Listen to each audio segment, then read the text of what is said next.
Hello beautiful people, welcome to my video. In this video, I'm going to show you how I made Bibble from Barbie Fairytopia, and this is part 1. To be honest, this was very experimental and I think she kind of ended up slay Bibble. I think I made her a little bit more sassy and I really didn't know how it would turn out, and most of the ideas came to me during the process, but I had so much fun creating him. I hope you also enjoy it. This time I used an armature inside. My friend gave me this little 3D printed cat figure and one of its eye had fallen out. At first I thought about fixing it, but then it gave me the idea to use it as the base for my sculpture instead. I also reused some leftover air dry clay from the hobby sculpture that I did for Barbie Rapunzel.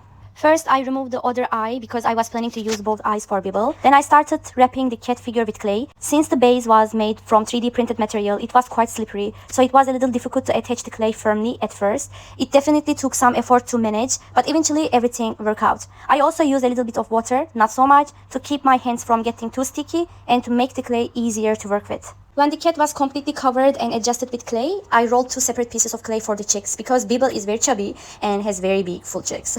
So I had to add extra clay pieces for the face to create that chubby look from the movie. After I was satisfied with the face, I decided to add more thickness to the body. As I told you, Bibble is pretty chubby, so I rolled more clay around her to give her that fuller shape. And of course my cat was there the whole time, being my assistant or maybe my unpaid creative director.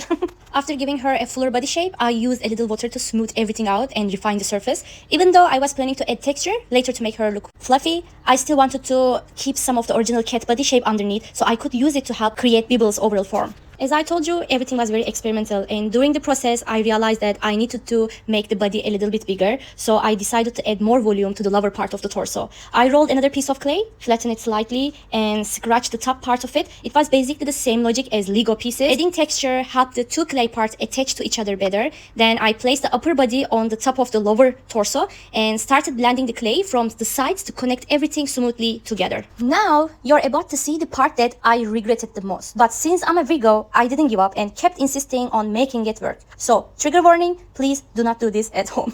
I used pipe cleaners for the arms because they were bendable, right? And I thought they would be easier to manage, but honestly, it turned out to be a complete opposite, a complete nightmare. It was really difficult to wrap them properly with clay because of the fuzzy texture, and the fur-like surface prevented the clay from attaching well. So this part took way more effort and time than I expected, but I'm very stubborn. Once I put something in my head, I have to finish it. Classic Virgo behavior. After a little bit of struggle arranging the position of the hands and arms, I rolled 2 balls of clay to create the feet. This time I felt much more secure because I used metal rods, which were more comfortable and easier to work with. After attaching the feet with the metal rods inside, I flattened and blended the sides of the clay to connect them properly to the body. Once everything was almost ready, I decided to create the fur texture using the modeling tools. I gently carved the clay with diagonal strokes without pressing too deeply, allowing small pieces of clay to slightly lift and stick out. This helped me to create overall fluffy and soft looking texture. Then I used the eyeball pieces from the 3D cat figure and carefully positioned them without pressing too hard, using gentle to medium pressure with my tools and my fingers.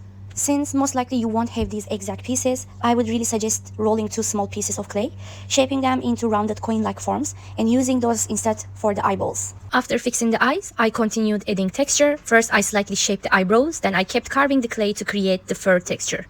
Then I rolled 2 small pieces for the ears and placed them on the sides of the head. After that, I used my tools to gently smudge the edges, blending and attaching them carefully to the head. When everything was finished, I continued adding the fur texture to the top and the back of the head, but since the clay had already started to dry, I slightly wet it with my finger before continuing to carve the texture in different directions. And for the final touch, I really wanted to give the eyebrows more volume, so I added small pieces of clay above the eyes to make them look more dramatic and closer to how he looks in the movie. Finally, it looked like that. I left it to dry because I know it will probably start getting some cracks once it dries, but overall I am very happy with the result and I think it looks so cute. As I already expected, it started to develop some cracks after drying, and my cat is also approving this at this step. And as I told you before, you don't have to worry about this, you just need to add little clay to patch and cover the cracks. Moving fast forward, here you can see how I'm patching those little cracks. Also my cat is behind watching the full process. She's just so lazy, I wish you could help me. Thank you so much for watching. Don't forget to like and follow for part 2, where I'll be painting Bibble and create the wings. Right now, I'm letting the sculpture fully dry before the next step. I place the sculpture on a small support system I made so the bottom part can dry properly as well. Peace and love.